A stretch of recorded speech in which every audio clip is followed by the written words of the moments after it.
It's the video you guys have all been waiting for. Today, I'm ranking Spider-Man.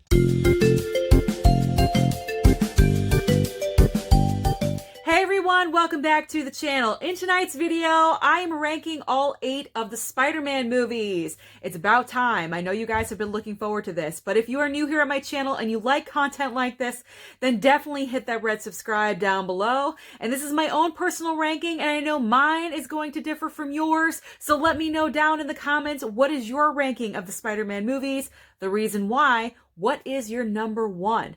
So let's start with the worst. What is the worst of the worst? Well, for me, it comes down to a couple of scenes that make Spider-Man 3 the worst of the bunch. And I know that's probably very surprising, but what makes this movie the worst for me was the diversion of Peter Parker's niceness. And I'm not even talking about when the symbiote gets him. That's later on in the movie, kind of like in the middle. Early on, he has the dedication ceremony in his honor. He kisses Gwen Stacy. I don't believe Peter Parker would have done that. That's not him. He's not about his ego. He's very humble. That's who he is. And I felt like that was not his character, and that betrayed his character. I did not like that whatsoever. And the other scene that really made this decision for me was the, hey, how are ya? Dance scene down the street. That is embarrassing. Why that even made it into the final cut, I have no clue, but that does not belong in a Spider-Man movie whatsoever. It's really no surprise or shock to anyone that Sam Raimi was not happy with the outcome of this movie to cap off his trilogy. He did not want Venom in his story. He wanted Sandman to be the main villain, but the studio wanted Venom thrown in there. And so just to make them happy, he tossed in Venom. There you go. And then you have James Franco showing up as little mini Green Goblin. There's so many different things happening and things going on. It's very hard to navigate this entire situation. I really can't think of any overwhelming positives, unfortunately, for Spider-Man 3. Up next on the list in 7th place is The Amazing Spider-Man 2. Kind of shocking, I bet. Maybe not so much. I mean, this is a bad case as well of too many things happening and things not necessary. I did not like the villains at all. You had Electro, played by Jamie Foxx, who I think just copied Jim Carrey's Riddler from Batman Forever with the whole I look up to you and I'm obsessed with you thing, and his nerddom was completely out of control. I didn't like that whatsoever. And then you have Paul Giamatti as the Rhino, who shows up in the very beginning and at the very end of the movie. It was just very weird and very off. This entire movie was just all over the place. It's very much like Spider-Man 3, except there are a few positives that make it up the notch. We're in the number 7 spot versus being the last one. For me, those things are the relationship between Andrew Garfield and Emma Stone. Their chemistry is absolutely undeniable. I love their relationship together. And her death as Gwen Stacy really made an impact. And as much as that scene hurts to watch, it was one of the best scenes in the movie. And then also another relationship that I feel was more fleshed out in The Amazing Spider-Man 2 was the relationship between Peter Parker and Aunt May. Because in the first one, I didn't really feel that bond or that closeness. And I feel like in this one, it was much more well established. Number 6, we're going with The Amazing Spider-Man. Now, I was kind of worried when they cast Andrew Garfield. I wasn't really sure about him, but you know what? He really wasn't as bad as I thought he was going to be. Now, he's still not my favorite Spider-Man, but he's not horrible. He's actually pretty good. One of the things I like best about the Amazing Spider-Man movies is the technical aspect. When Spider-Man is in action and he's swinging, he's web slinging, and all those close-up shots where you're kind of in Spider-Man's point of view and you're seeing things really up close, that I absolutely love. And that is what sets these movies apart from the other ones. However, these movies are still at the bottom of the list because they do not measure up to the other movies. They're just not as great. In The Amazing Spider-Man, we have the villain of the Lizard, and he really doesn't make that much of an impact. He's kind of, whatever. But, I mean, it's an entertaining movie, and I have to say again, one of the things that saves this movie is the relationship between Emma Stone and Andrew Garfield. Spider-Man 2 has been said to be one of the greatest superhero movies of all time. However, for me, on this list, it's in the number 5 slot. And here is the reason why. Now, there's a few positives. It's not all bad. The relationship between MJ and Peter is expanding a little bit. You have a great villain in Alfred Molina as Doc Ock. They have that wonderful fight scene on the train. And him in the front of the train saving all the people. That is one of my most favorite scenes, I have to admit, in any superhero movie. When that is happening and he is stretching himself with the webs, you can feel his pain, but he is doing everything in his power to save these people. And then when he passes out and everyone is on his side and says, "Leave Spider-Man alone," that's a wonderful scene. I absolutely love that entire thing. But there are a few drawbacks with Spider-Man 2. How he loses his senses and his powers because of psychological reasons.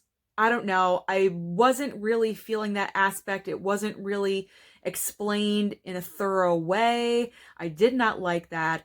And then also, the storyline was kind of repetitive from the original Spider-Man. You have the villain that wants to get back at Spider-Man, so what are they going to do? They're going to attack the person they love. In the first one, it was Mary Jane. In the second one, it was Aunt May. And even down to New York City standing up for Spider-Man. It did the same thing in this movie. Cracking into the top 4 is Spider-Man Far From Home, our latest Spider-Man movie, although it feels like it's been forever since it came out. Obviously, you all know Tom Holland is my number 1 Spider-Man. I absolutely love and adore him. I think he is perfect as our new Spider-Man. And Far From Home, it doesn't really have that many drawbacks for me, but the reason why it's number 4 is because the top 3 are just so good. So Far From Home, really the only thing that I can think of as a drawback is the first maybe 20-25 minutes of the film. It kind of lags a little bit, just a little bit. But other than that, this film is fantastic. It takes us out of New York. We are in a different location, a different setting. You have the building relationship between MJ and Peter. You have all of his friends incorporated, which is nice to see. You have Jake Gyllenhaal as a fantastic villain in Mysterio, and wonderful action scenes. Once we get past that lull in the very beginning, this movie is full steam ahead. It does not stop until the very end, and it has the hints of Tony Stark all throughout because we're post-Endgame at this point. And it's kind of pointing in the direction of Spider-Man taking up Iron Man's mantle. I don't know. I'm not even sure if he should be doing that, but it's just nice to see the little throwbacks to Iron Man and seeing those things in there, because obviously we do miss him. But I really enjoy Far From Home. It's a great movie. At number 3 is the original Spider-Man with Tobey Maguire, directed by Sam Raimi. Everyone knows I love a great origin story. And for me, Spider-Man, the original Spider-Man, is a fantastic origin story. We hit all the basics of what we need to know, how the spider bit him, what the circumstances were. We lost Uncle Ben. We have him discovering his powers. The web slinging is iconic. And let's not forget a great, fantastic villain with Willem Dafoe as Green Goblin. And their fight scenes are absolutely fantastic. And probably one of the things I love the most is the growing relationship between Peter Parker and Mary Jane. And we cannot forget that iconic kiss. Coming in as the runner-up is a movie I actually just finished watching the other day. It is Spider-Man Into the Spider-Verse. Yes, this animated movie done so brilliantly. It is so much fun and colorful. Is my runner-up. This is big for me because I'm usually not big into animation whatsoever, but obviously to do this ranking, I had to watch this movie. For some reason, I missed it last year. I never watched it, and I have to say, I am so glad that I finally did.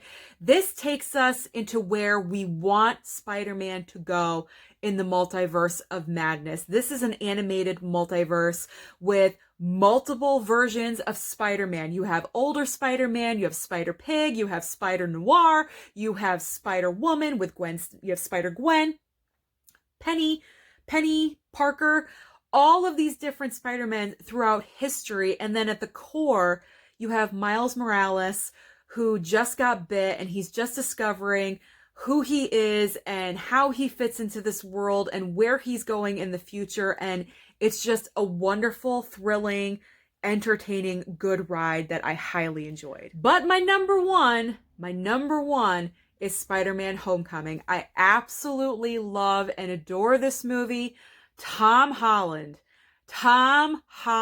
makes this movie so wonderful. This is the Spider-Man that I have wanted, because I felt Tobey Maguire and Andrew Garfield were a little bit too old to be playing Spider-Man. Spider-Man is supposed to be in high school. He's a teenager. He is just discovering what he can do. And that is what this movie is about. He is a teenager. He is just discovering how he can, do all sorts of things. And it's realistic to what a teenager now would be going through if he discovered all of a sudden overnight that he's Spider-Man and he can do all of these things. And I also love how we did not retell the origin story with this. We kind of just went in.